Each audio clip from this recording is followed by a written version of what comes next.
Okay, we are back with Proclus on the Timaeus of Plato.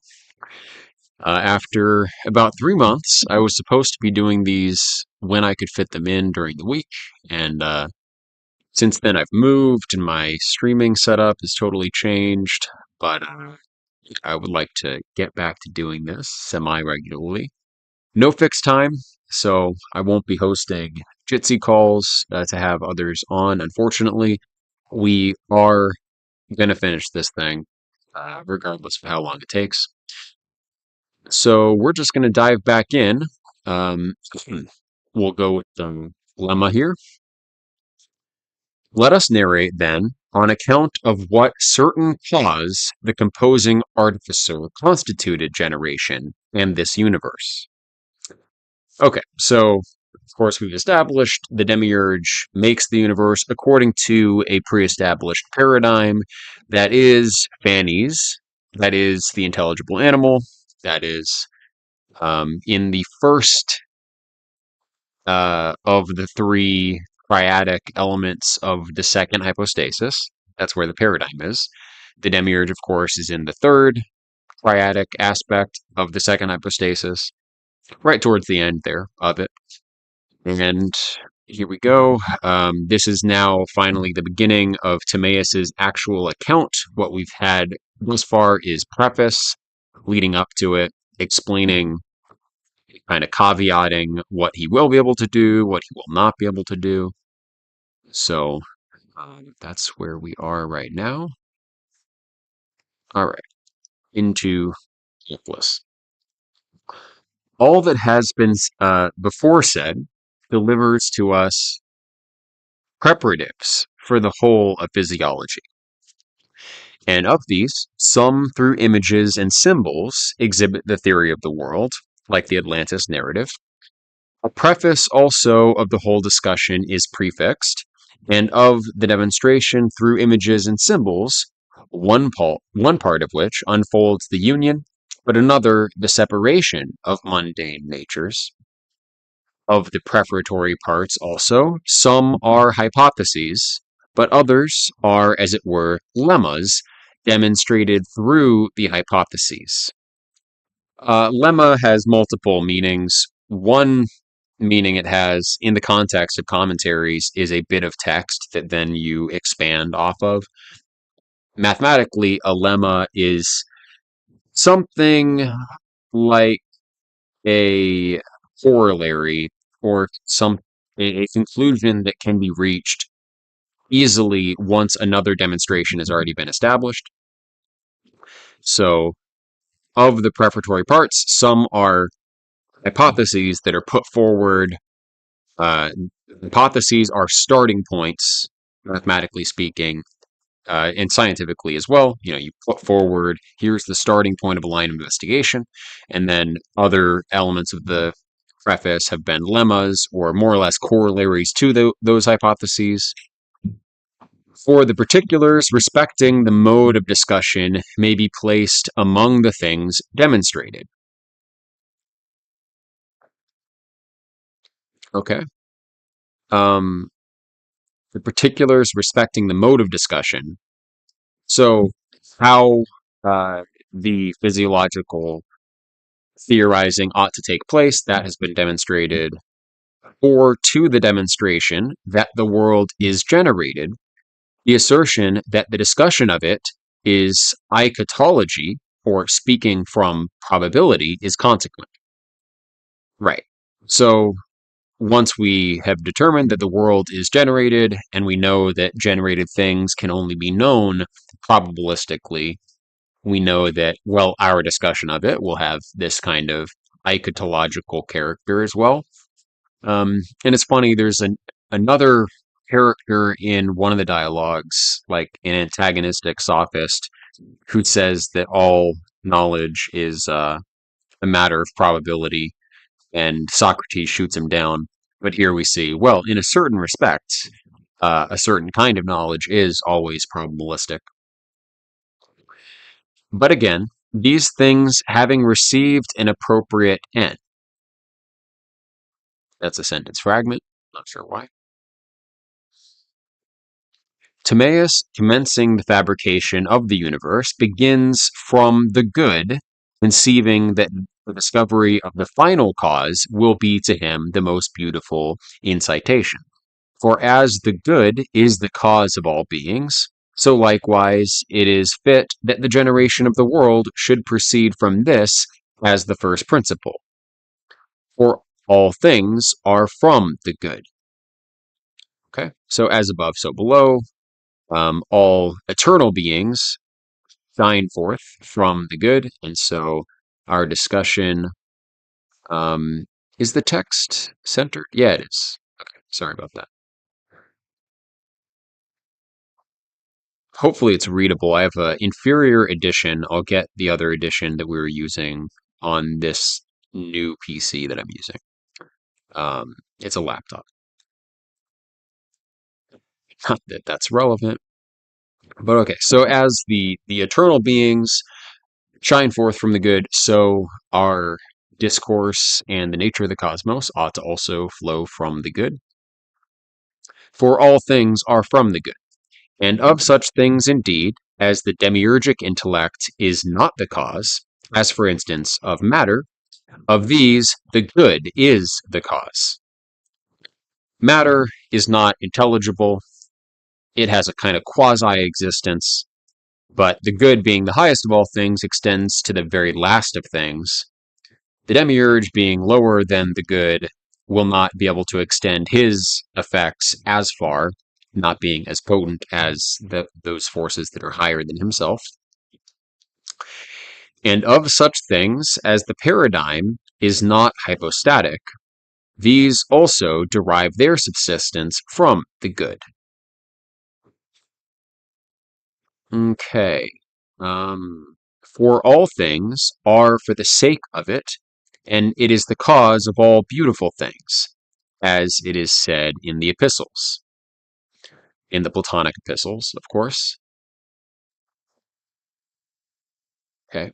Um, and of such things as the paradigm is not hypostatic, these also derive their subsistence from the good.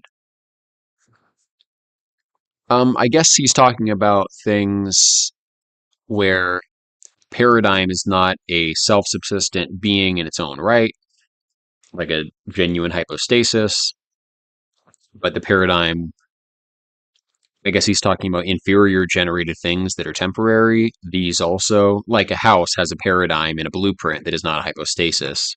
It's just a corporeal blueprint. Um, okay, so those also are from the good.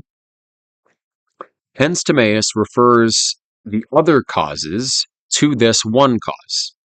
For having found, and that's been said many times, we have the six causes, of course, the Aristotelian four: formal, material, final, and efficient. And then we have the Neoplatonic additions of instrumental cause and paradigmatic cause. And of all of those, the chief cause, or the preeminent cause, is the final cause. So the good is the final cause of all things. Things happen for the sake of the good in all instances. Hence, Timaeus refers the other causes to this one cause. For having found the form of the world through the hypotheses, and also the paradigmatic and effective cause, he now wishes to assign the most principal, most venerable, and most ancient of causes, the final, which he particularly desires in the fabrication of things. Okay, so in the hypotheses, in the preface, we looked at the effective cause and paradigmatic cause of the universe. Is the universe made?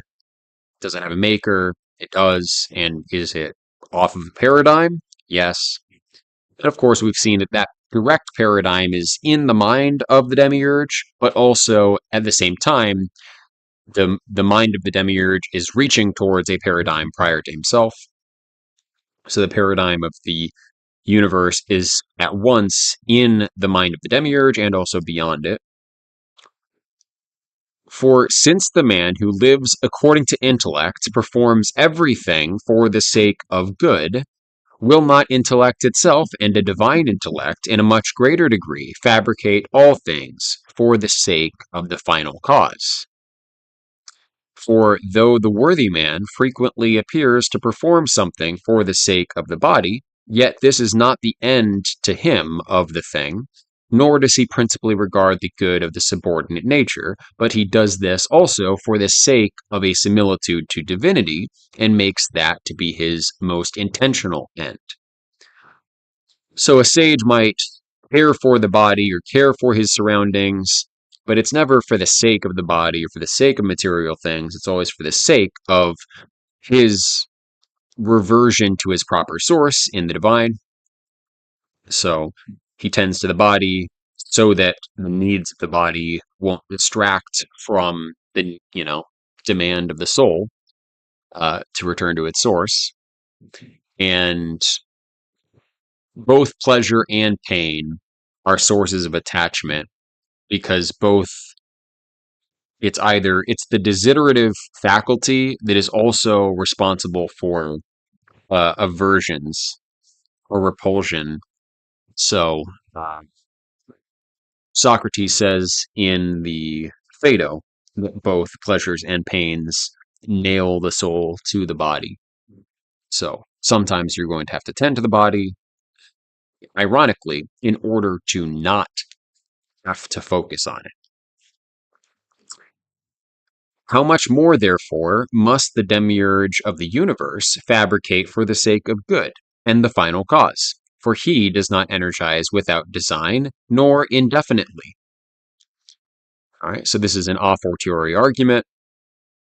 If the human sage, does things for the sake of the good, and not, for the sake of the instruments that he employs for that end, then, of course, the demiurge, even more preeminently, won't do things for the sake even of the paradigmatic cause that he employs.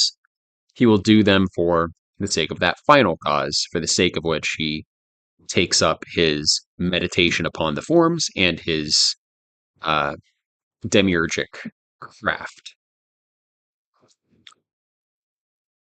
For he does not energize without design, nor indefinitely. Hence, also, as it appears to me, Plato does not investigate in the beginning if there is a final cause of the composition of the world, but as if this was acknowledged by all men, he inquires what the final cause is. For the demiurge is supposed to be intellect and a god, and not chance, as some say. But if intellect, that's interesting, right? Democritus, Leucippus would be two ancient thinkers who would think that the world came into being from chance, and so in that sense, the demiurge would be chance. And of course, people will try to argue similar things today.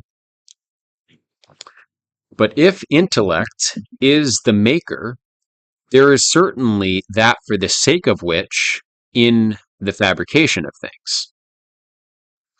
Yeah, so intellect, of course, is always goal-oriented. To think something is to intend the thing thought. So if intellect is the creator, then there automatically will be telos, or purpose, behind the intellection that generates the world. For as the soul, when it is in an upright condition, performs all things according to intellect, so intellect, in fabricating, gives subsistence to all things conformably to divinity. Okay, so as soul is to intellect, intellect is to the one principle God, the good. That soul is to intellect, intellect is to good. But this is the same as conformably to the good. Whether, therefore, it be requisite to follow the Aristotelian problems after what the universe is and what kind of a thing it is necessary to investigate on what account it is. For it has been said that it is generated indeed, but is the image of being. All right. So we know what kind of a thing it is. It's a generated thing. And it is also requisite, besides this, to consider for the sake of what it was generated. Or if it be necessary to adopt the Platonic causes, it is fit after the demiurgic cause and the paradigm to discover the final cause of the fabrication of the world. For again, all other causes are suspended from this, and likewise the divinity of the paradigm, the goodness of the maker, and the perfection of that which is generated. And as far as this is the assent to those who love to contemplate truth. Okay, and as far as to this is the assent to those who contemplate truth. Okay, so knowing, I'm not exactly sure what this refers to. I guess those who contemplate truth, they will revert back to that from which all other causes are suspended. And in that is also involved, in the idea that the other causes are suspended from the final cause, that entails the idea that the final cause is the supreme being or the principle of all other things, because existence is defined by causal potency by Plato in the Theaetetus. So, cause, to be able to cause or be affected is to exist. And so if all causes are suspended from this one thing, then all existence, by extension, is suspended from it. And also, everything knowable, that which is truly knowable is causal. So true knowledge is of causes as well. So then those who seek truth also will have to revert back to this one principal thing as the summit of their ascent. It is usual, however, to call the final cause Dio, on account of which the paradigmatic cause, Proto, with relation to which the demiurgic cause, I can't read that, by which the instrumental cause, through which, form, according to which, and matter, from which or in which.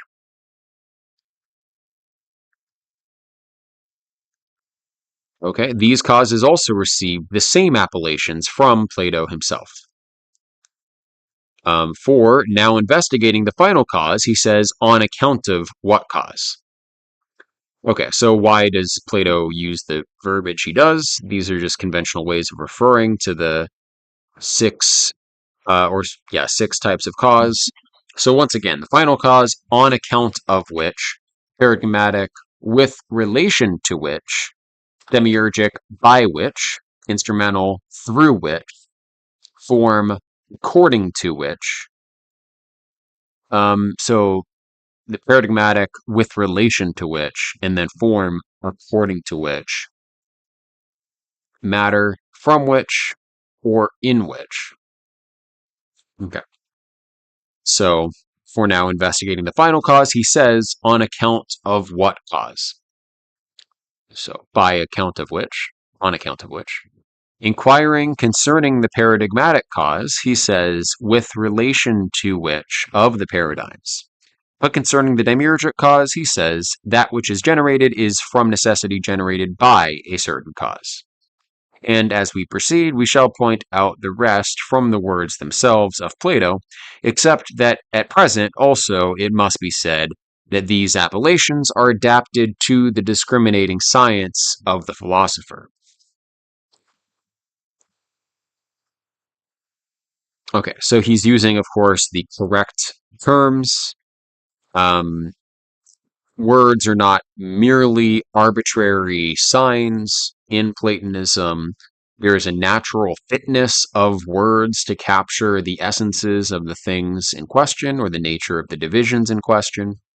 So, of course, Plato is choosing the correct divisions and the correct words.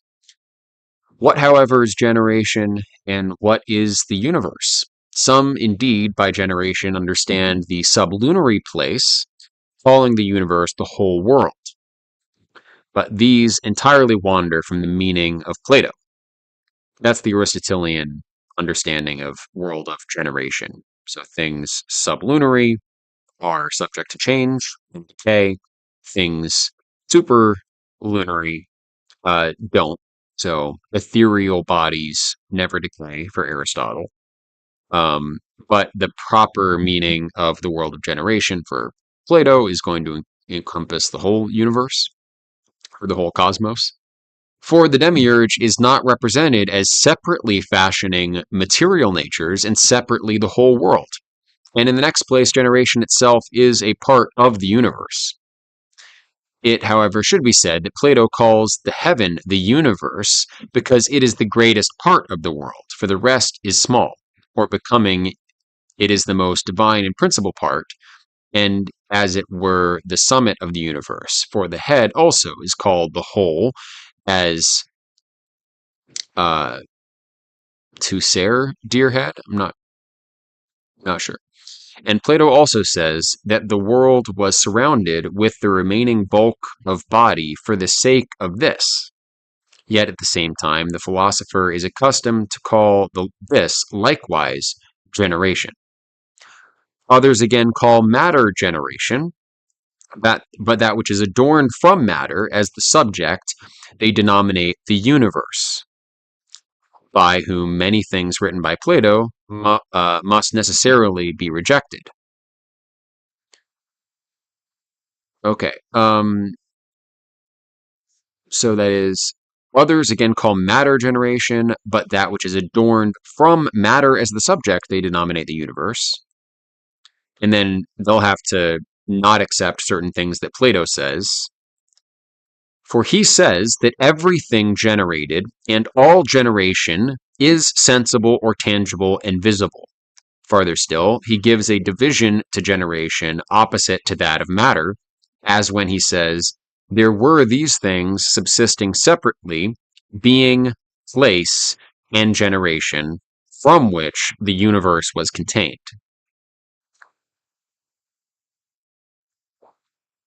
Our preceptor, Syrianus, says, however, that the fabrication of the world is to be understood in a twofold respect. For one part of it consists in the formation of bodies, but the other in adapting bodies to the completion of one world. For it is one thing to fashion bodies themselves through figures, but another to harmonize them when fashioned to the universe. Generation, therefore, must be said to be the formation of bodies, being a motion or tendency to the wholeness and perfection of the universe. For that which is composed from parts has a preconceived production of the parts. For that which is composed from parts has a preconceived production of the parts. Okay, so generation is the formation of bodies, being a motion tending towards the wholeness and perfection of the universe. So the creation of bodies insofar as they tend towards the wholeness and perfection of the universe. Generation before seemed to be equated with the indefinite quantum that we've learned about in other texts, like Simplicius on Aristotle, his physics. And how is that potentially consistent, or is this another meaning of generation? Because before the whole cosmos, there was, as we just read, being, place, and generation. And the indefinite quantum is neither large nor small. It's a kind of background quantum foam that involves temporalizing in its nature. But if we can tie in the notion that generation is a motion towards the construction of bodies in the interest of the wholeness and perfection of the universe, well, that's quite interesting. And then the indefinite quantum is the source. It's under body, um, and is necessary for material existence. It's the genuine matter that has real existence, the kind of abstraction of the pure substrate with no formal intelligible quantity or rather characteristic or predicate, whatever, no intelligible property whatsoever. That doesn't truly exist. The minimal intelligible uh, content that can exist is an indefinite quantum. Quantity is the first intelligible nature to instantiate. Everything else stems from number. Number is principle, like position, disposition, all of those latter accidental properties are subsidiary to quantity. Um, okay, but indefinite quantity then is like the minimal nature of quantity, not yet a definite number, one number another. So this indefinite numerical substrate is prior to body, and let's say it's a motion towards body for the sake of the wholeness and perfection of the universe. How can we justify that or interpret that? I guess because it's created by the good and so is involved in a final cause, providence extends to all things, including generation. So, all right, we can round out our notion of the indefinite quantum if we're still going forward with interpreting that as synonymous with generation as used by Proclus here. Okay, moving on. For that which is composed from parts has a preconceived production of the parts.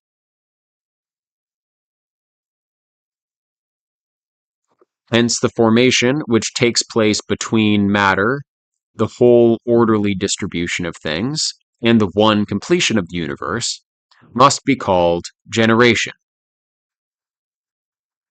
Okay, so the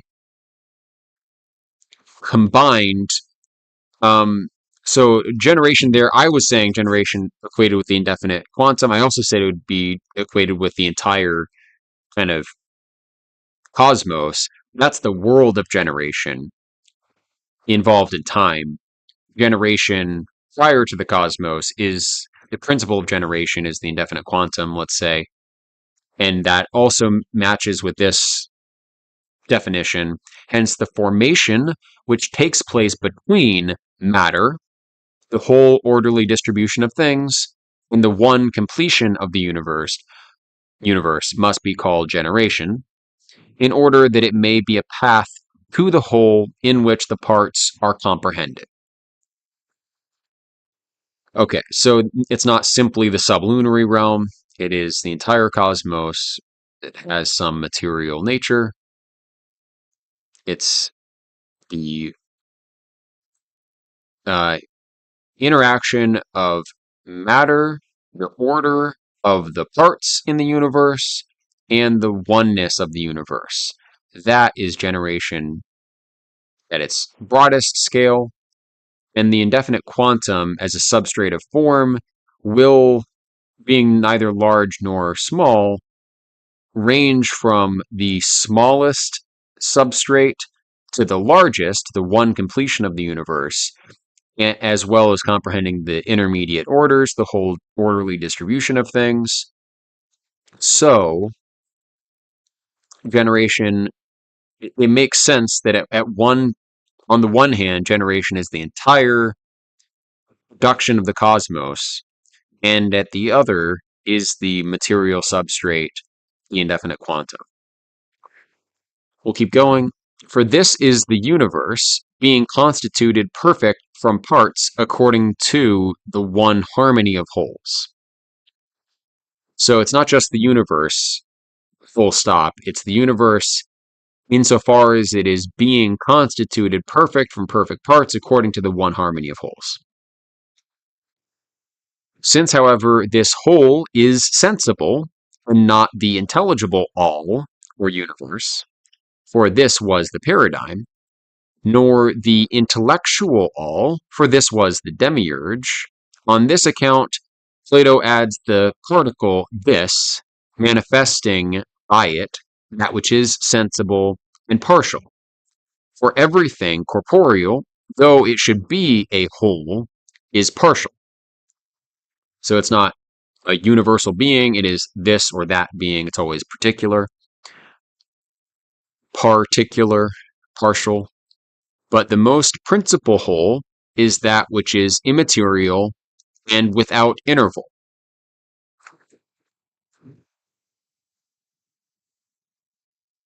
Immaterial without interval, the most principal whole, and that is truly all, whether it be intellectual or intelligible, and thus much concerning this particular.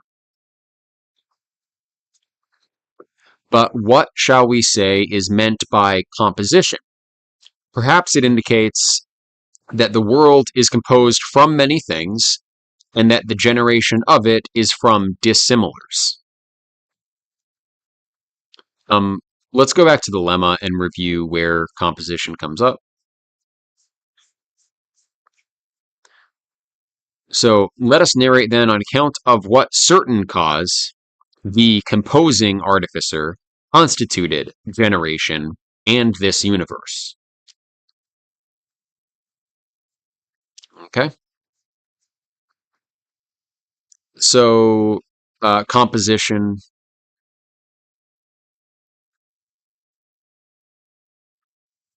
once again, composition, composing. We don't have composition per se. Let us narrate then on account of what certain cause the composing artificer constituted generation. So the artificer is a composing artificer. Why? Perhaps it indicates that the world is composed from many things and that the generation of it is from dissimilars. So a composition involves dissimilar things. It's not a unity of all similars, but things are woven together. Just like we saw with the interpretation of the Atlantis story, the weaving together of like monadic and dyadic elements through all things. Perhaps also it signifies that union and stability accede to it from the total fabrication. For the collocation of sun, with, in the word sunitas, is significant of union and of the conspiration of all things to one. So they're composed, having a oneness, but stasis, permanency, manifests the firmness and stability of the fabrication of the world. Farther still, with respect to the words sunistas and stuto,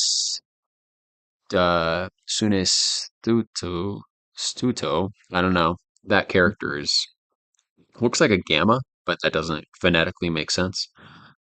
I.e., he who composed and he constituted, employed here by Plato. The former copulates the present and past times. The latter indicates the perfection and perpetuity of the fabrication. For the former of these words manifests continual production, and which is always consummately effected with invariable sameness, but the latter a wholeness which is allotted an existence in fullness. The signifying likewise both the past and the present time through the same names indicates that the divine fabrication proceeds through sameness and similitude. For such as is the nature of that which is effective, such also is the energy which it possesses. And as it is, so it fabricates, because it produces by its very being and from its own proper essence. In the forms, essence and energy are not distinct, or at least not nearly to the degree that they are in dianoetic beings like ourselves. Okay, I think we will go ahead and wrap up.